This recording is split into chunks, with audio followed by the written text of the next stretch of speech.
रास्ते वही इख्तियार करते हैं जो मंजिलों को पार करते हैं। बस एक बार चलने का हौसला तो रखिए, ऐसे मुसाफिर का तो रास्ते भी इंतजार करते हैं। नमस्कार, मैं उमाशंकर वॉरियर टीम हैवल्स साहिबाबाद की तरफ से आप सबका तहे दिल से हार्दिक अभिनंदन करता हूं। हमारे फैसिलिटेटर मिस्टर पवन कुमार कर रहे हैं, हमारे team member Kamlesh Kumar, team member Deshraj, team member Pankaj, team member Sunil. हमारा प्लांट सन 2008 अक्टूबर में स्थापित हुआ था। हमारे प्रोजेक्ट है ACB, MCB, control gear, load bank, इन सभी को बनाने के लिए टूल रूम अहम भूमिका निभाता है। हमारी टीम उसी टूल रूम का एक हिस्सा है। ये हमारा पहला क्वालिटी सर्कल है जिसे हमने 12 दिसंबर 2018 में स्टार्ट किया। 20 फरवरी 2019 को खत्म करने का निर्णय लिया। हमारा टाइम है 3 से 4 बजे दिन बुधवार। Shop floor, location shop floor. Quality circle 12 step में किया जाता है। इसका first step identification of work related problem होता है।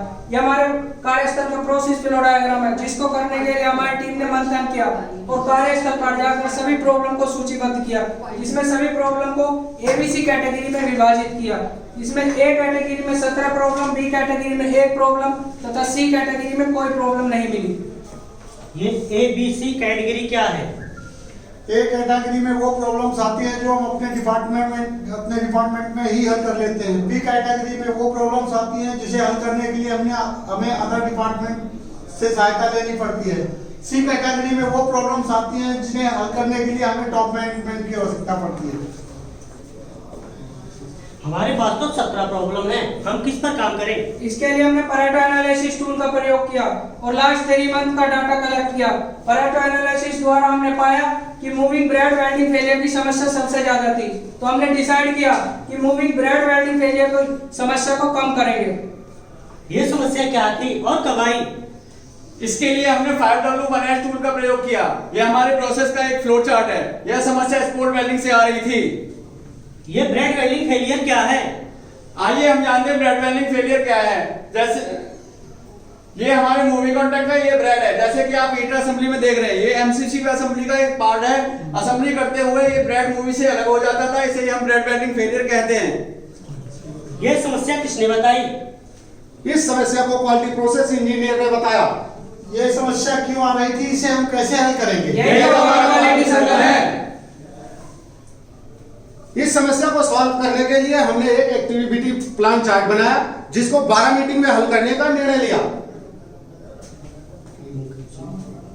यह हमारे प्रोसेस का डाटा है जो क्वालिटी, कॉस्ट और डिलीवरी मोरल पर नकारात्मक प्रभाव डाल रहा था। समस्या की जड़ तक जाने के लिए हमने डिफेक्ट का एनालिसिस किया। करते हुए पाया कि हमारे यहाँ 3 टाइप की ब्रेड यूज होती हैं। 3 टाइप की ब्रेड में सबसे ज्यादा प्रॉब्लम पाई जाती है, जिसमें हमने चेक किया कि 25 एम्पियर में सबसे ज्यादा प्रॉब्लम आई और इसलिए हमने इस डिफेक्ट को खत्म करने के लिए 100% का फैसला लिया। समस्या की जड़ तक जाने के लिए हमने फिशबोन डायग्राम का इस्तेमाल किया, जो मछली के आकार का होता है। इसमें फोरम से रिलेटेड संभावित कारणों को आइडेंटिफाई किया जाता है। इसी प्रकार हमारी टीम ने भी मंथन करते हुए फोरम से रिलेटेड सभी संभावित कारणों को कॉज एंड इफेक्ट डायग्राम में अंकित किया, जिसमें हमने पाया कि मैन से रिलेटेड 2 कारण, मटेरियल से रिलेटेड 4 कारण, मशीन से रिलेटेड 4 कारण और मेथड से रिलेटेड 3 कारण मिले। मैन से रिलेटेड दोनों कारणों को हमने वेरिफिकेशन किया। हमने पाया कि हमारे वेल्डिंग ऑपरेटर की मैट्रिक स्किल चार्ट के अनुसार एक्सपीरियंस और स्किल थे। मैन से रिलेटेड दोनों कारण भी हमारे अनवैलिड पाए गए। मेटल से रिलेटेड संभावित कारणों में ब्रेड और मूविंग का मेटेरियल कंपोजिशन किया और पाया कि मेटल टेस्ट सर्टिफिकेट के अनुसार दोनों ही मेटेरियल सही थे। ये हमारा इनवैलिड कॉज था। फिर हमें मूविंग कॉन्टैक्ट सरफेस के ऊपर ऑयल चेक किया और पाया कि cutting oil punching operation use करते हैं, वो मूविंग कॉन्टैक्ट के सरफेस पे लगा रह जाता है। ये हमारा इनवैलिड कॉज था।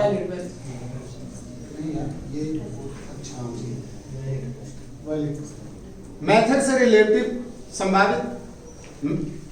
रिलेटिव संभावित सभी कारणों को चेक किया। लूज ब्रेडिंग, ओवर वेल्डिंग को चेक किया, तो ये हमारे सही पाए गए। ये था हमारा इनवैलिड कॉज। फिर इसके बाद हमने ग्राइंडिंग प्रोसेस को चेक किया, जिसमें कुछ पीस ऐसे भी मिले जो ग्राइंडिंग आधी अधूरी हुई थी या मिसमैच थे। यह था हमारा वेल्डिंग कोड। मशीन से रिलेटेड संभावित कारणों में से हमने सबसे पहले फिक्सचर और इलेक्ट्रोड को चेक किया, वो भी अपनी प्रोफाइल के अनुसार सही थे। ये हमारा इनवैलिड कोर्स था। दूसरे संभावित कारणों में से हमने कंट्रोलर को चेक किया, जो कि प्रोसेस शीट के अनुसार वो भी अपना सही काम कर रहा था। दूसरा प्रोसेस भी हमारा इनवैलिड रहा। मेथड से रिलेटेड समस्या में पाए गए वैलिड कोड को जानने के लिए हमने मूविंग कॉन्टैक्ट बनाने का प्रोसेस स्टडी किया। तीन प्रोसेस का स्टडी किया। हमारे 3 ऑपरेशन है, पंचिंग, ब्लैंकिंग, सेग्रीगेशन और ग्राइंडिंग का। सभी प्रोसेस को चेक करते हुए ग्राइंडिंग ऑपरेशन हमारा बोटलनेक था। हमारा प्रोडक्शन टारगेट 12,000 था। सेग्रीगेशन, ब्लैंकिंग, पंचिंग 7 घंटे में, सेग्रीगेशन 3 घंटे में और ग्राइंडिंग 25 घंटे लगते थे।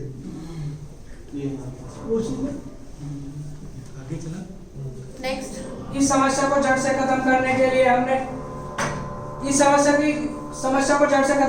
हमारी टीम ने मंथन करते हुए पाया कि ग्राइंडिंग ऑपरेशन का मुख्यतः कारण ऑयल लेयर सरफेस को रफ फिनिश कर देना था, जिसके लिए हमने मूविंग कॉन्टैक्ट को केमिकल वॉश और एसिड वॉश किया, लेकिन सेफ्टी के पॉइंट ऑफ व्यू से वो सही नहीं था, इसीलिए हमने उसे ड्रॉप कर दिया। फिर हमने ग्राइंडिंग पैरामीटर और वेल्डिंग पैरामीटर को चेंज करने का फैसला लिया, लेकिन इन्वेस्टमेंट और परफॉर्मेंस खराब होने की वजह से उसे ड्रॉप कर दिया। फिर हमने मूविंग कॉन्टैक्ट के ग्राइंडिंग पॉइंट पर नर्लिंग प्रोसेस किया, जिससे हमारी एक्स्ट्रा प्रोसेस और इन्वेस्टमेंट्स के बिना ही हमारा प्रॉब्लम सॉल्व हो गई।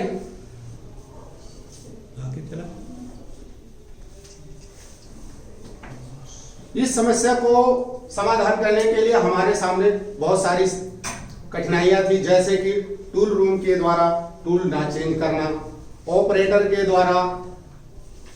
के द्वारा वेल्डिंग ना मेंटेन करना। इसके लिए फिर हमने दोनों डिपार्टमेंट को महत्व समझाया और कार्य करने के लिए राजी किया। फिर हमने ट्रायल किया और पहले और दूसरे ट्रायल में 4-4 दिन का डेटा चेक किया, जिसमें हमने पाया कि हमारे सभी प्रोसेस सही थे। इसलिए हमने इसको खत्म करने के लिए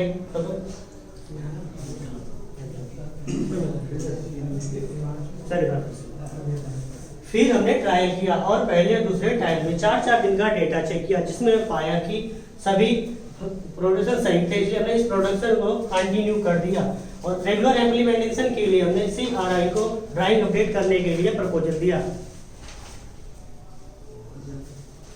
हॉरिजॉन्टली लागू करने के लिए सभी फ्रेम में ट्रायल किया और मानकीकरण करने के लिए CRI को मेल किया और ड्राइंग अपडेट करने के लिए CRI को रिक्वेस्ट मेल किया। निर्धारित समय पर हमारा प्रोजेक्ट समाप्त हुआ।